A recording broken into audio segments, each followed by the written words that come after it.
نبی علیه الصلاة والسلام فرمایي مال څلور قسمه دی، څلور قسم خلکو ته په دنیا کې الله وایي څلور قسم خلک پیدا کوي. یو هغه انسانان دي چې هغوی ته الله علم ورکړی وي، مال یې ورکړی وي. ښه یې واورئ، دی د علم په وجه د الله نه بیریږي، خوف یې په زړه کې او د الله د خوف په وجه د هغه مال د الله په لار کې شوي. د آخرت په ورځ د دې افضله کس نشته، د دې افضله کس د آخرت په ورځ نشته. یو بیا هغه کس دی چې الله جل جلاله مال ورکړی وي، علم یې نه وي ورکړی. واورئ، ښه واورئ، مال یې ورکړی وي، علم یې نه وي ورکړی، او دی د مال د الله په نافرمانۍ کې سوځي، عیاشان یې ورباندې کوي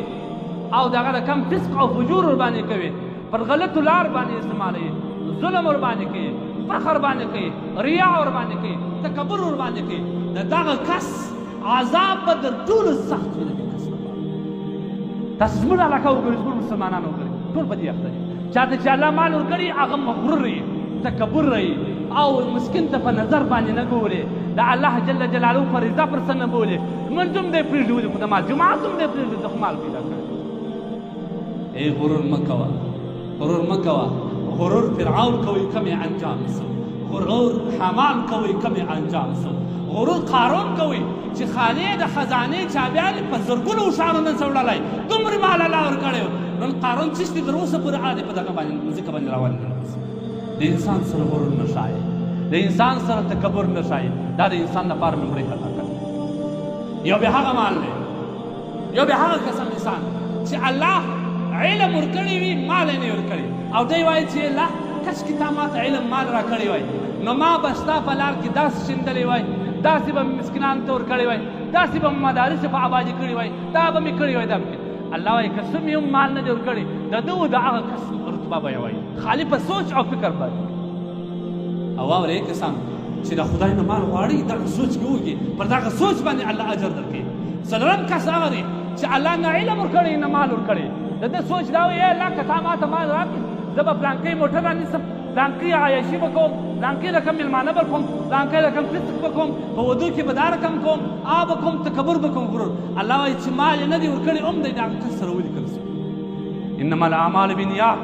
د هر عمل دارمدار په نیت. په لوی لاس باندې د جیبه تاواني دا دی خسرت دنیا والآخره، چې نه په دنیا کې الله څه ورکړي نه آخرت، صرف د خپل سوچ او د فکر د وجې الله دغه عذاب ورکړي. د ټول ازلي جهنمي همدغه کس خالي په سوچ او فکر باندې. د خدای دپاره غلط سوچونه مه وایي، په دې باندې مؤاخذه کېږي. پنځم د زکات نه ورکولو نقصان همدغه دی چې الله جل جلاله مخکې ورته الله به د یو زهرېله مار په شکل کې د ده خولې ته په خوله ور واچي او بیا به ورته وایي انا مالک، زه ستا مال یم، انا کنزک، زه ستا خزانه یم چې تا جمع کولم چاته دې نه ورکولم، اوس نو د عذاب زکات به زه وکړم. شپږم تاوان دا دی چې کوم کس الله په لار کې مال نه ورکوي، دا مرګ په حالت کې به الله جل جلاله ده ته دا تم پیدا کړي چې کاشکې مې اوس مال ورکړی وی، او الله قدرت هم نه ورکوي، په دغه سوچ او فکر کې به مړ شي. الله څه فرمایي؟ انفقوا مما رزقناکم من قبل ان یأتي احدکم الموت. مخکې ورکړي د الله په لار کې، مخکې تر دې چې تاسو ته مرګ راسي. فیقول ربي لولا اخرتني الى اجل، لا ما یو څو شېبې ژوندی پرېږدې زه د الله په لار کې څه مال وشیندم. لیکن الله څه وایي؟ لاجل قریب، یو څو وخت دپاره ما ژوندی کړي چې زه د الله په لار کې وشیندم. فاصدق واکن من الصادقین ولن یؤخر الله نفسا. الله به د یوې ثانیې مهلت هم نه ورکوي، په دغه ارمان کې به د دنیا نه ولاړ شي. د مسلم شریف یو روایت دی، نبی علیه الصلاة والسلام فرمایي چې کوم کس د زکات د خپل مال نه ورکوي، د قیامت په ورځ به الله جل جلاله د هغه نه د اور یو غټ غر جوړ کړي، بیا به هغه د غر د اور د راواخلي د ده پر تندي به یې کښېږدي، ان تر دې چې د تندی به یې په مځکه باندې ننوځي، بیا به یې د ده پر یوه بغل باندې کښېږدي، بیا به یې پر بل بغل باندې کښېږدي، بیا به یې پر ملا باندې کښېږدي، ټول بدن به سپور شي، ورته به الله نوی ژوند ورکړي، بیا به همدغه کوي. لسم تاوان دا دی، مستدرک حاکم دا روایت نقل کړی دی چې نبی علیه الصلاة والسلام فرمایي کوم کسان چې د خپل مال زکاتونه بندوي، الله وایي زه بارانونه در باندې بندوم. خمسن بخمس روایت کې راځي، پنځه شان د پنځه شان. کوم کسان چې د مځکې عشر نه ورکوي، زکاتونه نه ورکوي، الله وایي قحطي در باندې مسلطوم، بارانونه در باندې مسلطوم. او آخري روایت دا نقصان چې کوم دی هغه دا دی چې کوم کسان د الله جل جلاله په لار کې خپل مال او صدقه او خیرات نه کوي الله جل جلاله به هغه کسان په بې اطمیناني او د ضلالت په زندګي باندې مبتلا کړي ټول عمر به ستړی وي د خدای لپاره هغه فایدې شوې دغه نقصانات شوه اوس خپل مال ته وګوره چې زما لپاره مال د جنت ذریعه زه جوړوم که د آخرت ذریعه جوړوم او واورئ ای مؤمنانو دا د الله احسان ما یو روایت کې لیدلی اوس مې کتاب یې چې کوم وخت ستا درد ته مسکین راغلی ښه په ګورې واورئ کوم وخت ستا درد ته مسکین راغلی ډېره د نرمۍ مطالبه ورسره کوه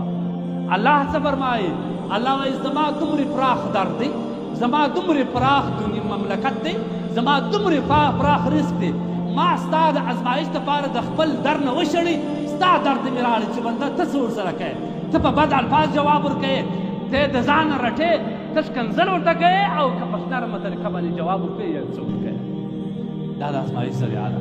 او دومره شکر ادا که چې الله جل جلاله ستا و درته خلک رالیږي ډېر کسان دا رقم وي چې هغه دومره امید نه لري چې د چا و درته ودرېږي دا د الله شکر ذریعه ده هغه کسان چې تجاران دي هغه کسان چې مالداران دي هغوی ته زما پیغام دا دی چې یو خو بس د ورځې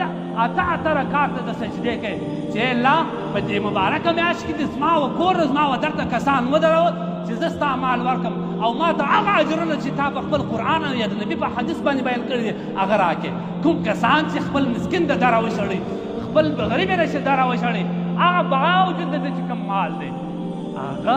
د خدای په عذاب باندې مبتلا کېږي والله مبتلا سي نبي علیه الصلاة والسلام څه فرمایي تاسو وګورئ روایت نبي علیه الصلاة والسلام څه فرمایي مسکین کم یو دی صحابي ورته وایي یا رسول الله چې مال و دولت نه لري ورته وایي نه دا مسکین نه دی مسکین غریب هغه کس دی چې د قیامت په ورځ ټول عملنامه د ثواب نه ډکې او په ده باندې د ده دا یقین چې زه اوسم جنت ته هلته مسکینان به پسې چې الله دوی د روژو نیسي ای الله دا زموږ پوروړی دی دا زموږ قرضداره دی ای الله تا په خپل قدرت باندې د ده په مال کې زما ونډه نه ویښې ای الله تا زما پر عزت په ده باندې نه ویښې ده زه په دنیا کې ذلیله کړمه ده زه د کوره وایستلمه ده ما ته بد الفاظ وویله زه په زړه باندې زهیر کړم ای الله راکړه ما ته د ده ونډې راکړه د ده حسنات ما ته راکړه سبحان الله نبي علیه الصلاة والسلام فرمایي روایت کې راځي دا حسنات به راځي دا مسکینان مې وړي دی به جهنم ته ولېږي مسکینان به ټول جنت ته ولاړ شي د خدای لپاره دا مال د الله نعمت هم دی عذاب هم دی په کراره باندې په نرمه طریقه باندې واما السائل فلا تنهر هغه سائل چې ستا کور ته راغلی مې رټه بد الفاظ مه ورته وایه په نرمه طریقه باندې فلانکي وخت راسه یا اوس نسته راسره یا مې جواب وویښي ورته دا ډېر سخته ګناه ده چې ستا و درته یو سائل ودرېږي او ته په بدو او په چپه الفاظ باندې جوابوې